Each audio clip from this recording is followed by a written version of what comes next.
அனைவரும் ஆரோக்கியத்துடன் அருளோடு பொருளும் பெற்று வாழ அற்புதமான ஒரு பதிவு தான் தெரிஞ்சுக்க போகிறோம். அட்சய திருதியை அப்படிங்கிறது என்ன அப்படிங்கிறத இன்றைக்கி தெரிஞ்சுக்குவோம். அந்த நாளோட சிறப்புகளை ஃபஸ்ட்டு நம்ம தெரிஞ்சுப்போம். அதை பற்றி அக்னி புராணம் என்ன கூறுகிறது என்பதே நம்ம பார்த்து இன்றைக்கி தெரிஞ்சுப்போம். இந்த அட்சய திருதி நாளில்தான் கிருஷ்ணர் திரௌபதிக்கும் மணிமேகலைக்கும் அட்சய பாத்திரம் வழங்கிய நாள். சிவன் பிரம்மகத்தி தோஷத்தால் பாதிக்கப்பட்டு அன்னபூரணி தாயாரிடம் வேண்டி அந்த பிச்சை பாத்திரத்தில் அன்னம் பெற்று தோஷம் நீக்கிய நாள். பகீரதனின் தவத்தால் கங்கை பூமிக்கு வந்த நாள். குசேலர் ரொம்ப கஷ்டத்தில் இருக்கிறப்போ கிருஷ்ணரை பார்க்க போயிட்டு அங்கே அவருக்காக ஒரு கைப்பிடி அவல் கொடுத்து மாட மாளிகைகளும் கூட கோபுரமும் பெற்ற அற்புதமான நாள் தான் இந்த அட்சய திருதிகை. அதுபோல் பார்த்தீங்கன்னா ஆதிசங்கரர் ஒரு ஏழை பெண்ணிடம் பிச்சை கேட்கிறார்.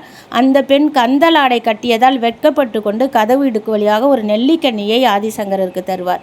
அதை பார்த்து மனது கஷ்டப்பட்ட ஆதிசங்கரர் மகாலட்சுமியை வேண்டி கனகதாரா சோஸ்திரம் பாடுகிறார். அந்த பாடல் பாடியதும் நெல்லிக்கனிகள் தங்க நெல்லிக்கனிகளாக அந்த வீட்டின் கூரையின் மீது பெய்தது. அந்த அற்புதமான நாள் தான் இந்த அட்சய திருதை நாள். குபேரன் இழந்த செல்வத்தை மீட்ட நாளும் கூட. திரேதாயுகம் ஆரம்பித்த நாள். இப்படி நிறைய அக்னி புராணம் நிறைய கருத்துக்களை நமக்கு சொல்லிக்கிட்டு இருக்கு பிள்ளைங்களா. இந்த புஸ்தகம் நம்மள்ட்ட ஒரு 20 வருஷமாக இருக்குது. அந்த புஸ்தகத்தையும் உங்களுக்கு ஒரு நாளைக்கு நான் காட்டுகிறேன். இந்த அட்சய திருதை என்பது லட்சுமி தேவியானவள் மகாவிஷ்ணுவின் இதயத்தில் இடம் பிடித்த நாள். அங்கே நிரந்தரமாக தங்கிய நாள். அஷ்டலட்சுமிகளில் ஐஸ்வர்ய லட்சுமியும் தானிய லட்சுமியும் தோன்றிய நாள். லட்சுமி தேவியானவள் எல்லா உயிரினத்திலும் நிறைந்திருக்கிறாள். சகல லோகங்களுக்கும் ஆதாரமாக விளங்குகிறாள். எனவே அட்சய திருதை நாளில் லட்சுமி பூஜை குபேர பூஜை செய்வது நிரந்தரமான செல்வ வளத்தை நமக்கு தரும் அப்படின்னு அக்னி புராணம் சொல்லியிருக்கு. அதை போல் அன்றைக்கி நம்ம என்ன செய்யணும்? தானம் செய்யணும், அன்னதானம் செய்யணும். அன்றைக்கு செய்யக்கூடிய தானங்களால் நமக்கு கிடைக்கக்கூடிய பலன்களை நம்ம பார்ப்போம். அன்னதானம் செய்வதால் உடல் நலம் சிறப்பாகும், விபத்துகள் விலகும். ஏழை பிள்ளைகளுக்கு கல்விக்கு உதவினால் நம் குழந்தைகள் கல்வி மேம்படும். நலிந்தவருக்கு உதவி செய்தால் ராஜயோக வாழ்க்கை அமையும். ஆடை தானம் செய்தால் நோய்கள் விலகும். பழங்கள் தானம் செய்வதால் உயர் பதவிகள் கிடைக்கும். மோர், தண்ணி, பானகம் இதை போல அருந்துவதற்கு தருவதன் மூலியமாக நல்ல செழிப்பு ஏற்படும். தானியங்களை தானம் தர அகால மரணம் ஏற்படாது. தயிர் சாதம் தானம் தந்தால் பாப விமோச்சனம். முன்னோருக்கு அன்றைய தினத்தில் நம்ம திதி தர்ப்பணம் தருவது அவர்களோட ஆசீர்வாதத்தை பெற்று புண்ணியம் பெருகும், பாவம் விலகும். என்று பித்ருதானம் செய்பவர்கள், வசதி இருப்பவர்கள் முறைப்படி ஒரு தாம்பாளத்தில் ஒரு குடும்பத்திற்கு தேவையான அனைத்து பொருள்களையும் வைத்து கொடுக்கலாம். இந்த தானங்களால் பார்த்தீங்கன்னா நம்மளோட தடைப்பட்ட காரியங்கள், திருமண தடையாகட்டும், வீடு கட்டுறதுல இருக்க தடையாகட்டும், எல்லாமே நல்லபடியாக நடக்கும் பிள்ளைங்களா. தங்கம் வெள்ளி வாங்கக்கூடிய யோகமும் வரும். என்னோட அனுபவத்தை நான் சொல்கிறேன். பல வருடங்களுக்கு முன்பு என்னோட வீட்டு வேலை அப்படியே தடைபட்டு நின்றுச்சு.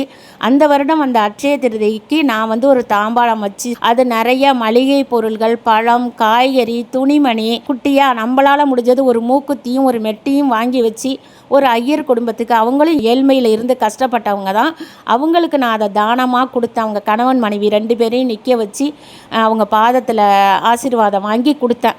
அவங்களும் நல்லபடியாக வீடு கட்டி இன்றைக்கி நல்லா செழிப்பாக வாழ்கிறாங்க.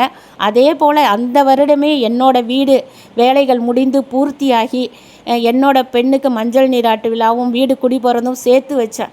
அப்போ பார்த்தீங்கன்னா வீடு முழுக்க புடவைகள், பழங்கள், தங்க நகைகள், வெள்ளி பொருட்கள்னு வீடே நிறைஞ்சி போச்சு பிள்ளைங்களா. அந்த அளவுக்கு தெய்வம் எனக்கு செல்வ வளத்தை கொடுத்துச்சு.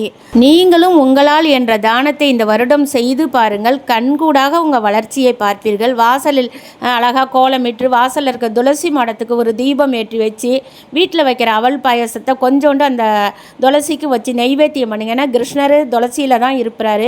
குசேலர் ஒரு கைப்பிடி அவல் கொடுத்து தான் கிருஷ்ணரிடம் அத்தனை செல்வத்தையும் பெற்றார் என்பது ஒரு சாஸ்திரம் இருக்கிறது. ஒரு கைப்பிடி அவள் உங்கள்கிட்ட இருந்தால் போதும். அதில் கொஞ்சமாக பாயசம் வச்சிங்க.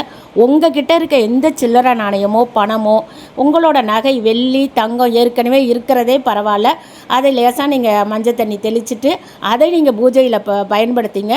மங்களகரமான பொருட்கள் உங்கள்கிட்ட என்ன மஞ்சள், குங்குமம் எது இருக்கோ அதை வச்சுக்கோங்க.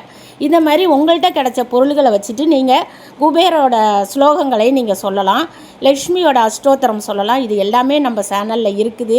அன்றைய தினம் வாங்கக்கூடிய பொருள்கள் பெருகும். அப்படிங்கிறதுனால நம்ம ஒரு 10 ரூபாய்க்கு கல் உப்பு, 1 கிலோ அரிசி, பச்சை கற்பூரம், அதுபோல் பருப்பு வகையில் துவரம் பருப்பு வாங்கி வச்சுக்கலாம், கொண்டைக்கடலை வாங்கி வச்சுக்கலாம், நவதானியம், மஞ்சள் கிழங்கு, மல்லிகைப்பூ, வெள்ளைக்கட்டி, இப்படி உங்ககிட்ட கையில் இருக்கிற காசுக்கு தகுந்த மாதிரி என்ன பொருள் இருக்குமோ அதை நீங்கள் வீட்டுக்கு வாங்கி வைங்க.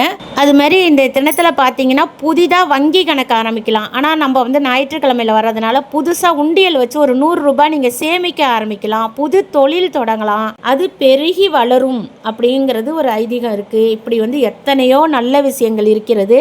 அதையெல்லாம் விடுத்துட்டு நம்ம தங்கம் வாங்க வேண்டும் அப்படிங்கிறத மட்டும் குறிக்கோளாக வச்சுக்கிட்டு நம்ம வந்து ஏழை மக்கள் கஷ்டப்பட வேண்டாம். ஒரு டம்ளர் நீங்கள் மோர் கொடுத்தா கூட அது பெரிய ஒரு புண்ணியத்தில் சேரும். ஏழையின் சிரிப்பில் தான் இறைவன் இருக்கிறான். வாய் வாழ்த்தாட்டாலும் வயிறு வாழ்த்தும் அப்படின்னு சொல்லுவாங்க. அதனால் அன்னதானம் ஒரு கைப்பிடியாவது போடுங்க. மனிதர்களுக்கு போட முடியாட்டியும் பரவாயில்ல, நீங்கள் சுத்தமாக சமைச்சு சாமிக்கு நெய்வேத்தியம் பண்ணிவிட்டு கொல்லையில் இருக்க காக்கா, குருவி, அணில், இப்படி பறவைகள் நிறைய வரும், அவங்களுக்கு தண்ணி வச்சு சாப்பாடை ஒரு தட்டில் வைங்க. இது எளிமையான பரிகாரம் உங்களுக்கு.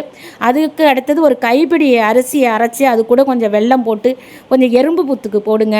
இதெல்லாம் ஒரு சின்ன சின்ன பரிகாரங்கள் ஆனால் மிகப்பெரிய புண்ணியத்தை உங்களுக்கு தேடி தரும். நீங்கள் வந்து 1000 பேருக்கு அது அன்னதானம் போட்ட மாதிரி அடுத்த வருஷம் பார்த்தீங்கன்னா உண்மையிலேயே உங்களுக்கு நல்ல வசதி வந்து நிறைய பேருக்கு அன்னதானம் போடுற பாக்கியத்தை கடவுள் தருவார். அது மாதிரி கோசாலைகளுக்கு செல்லுங்க. பக்கத்தில் இருக்க கோமாதாவுக்கு உங்களால் முடிஞ்ச ஒரு வாழைப்பழம், தீவனம் கொடுங்க. அது மிகப்பெரிய புண்ணியம். இதில் நீங்கள் என்னெல்லாம் செய்வீங்க அப்படிங்கிறத எனக்கு சொல்லுங்கள். இதெல்லாம் செய்யக்குள்ளே உங்கள் மனசு நிறைஞ்சு உங்கள் முகம் வந்து புன்னகையால் மலரட்டும். பொன்னகையை விட புன்னகையே அழகு. நம்ம சேனலுக்கு ஒரு லைக்கு கொடுங்க, கமெண்ட் போடுங்க, உங்களுக்கு தெரிஞ்ச விஷயங்களை யாருக்காச்சும் ஒருத்தருக்கு பகிருங்கள். நம்ம சேனலை சப்ஸ்கிரைப் பண்ணுங்கள். அடுத்தது ஒரு நல்ல விஷயத்துடன் உங்களை சந்திக்கிறேன். நம்ம எப்படி தங்கம் வெள்ளி சிறுக சிறுக சேமித்து வாங்கலாம் அப்படிங்கிறத உங்களுக்கு ஒரு பதிவு தரேன். நன்றி. நான் உங்கள் சக்தி உமா.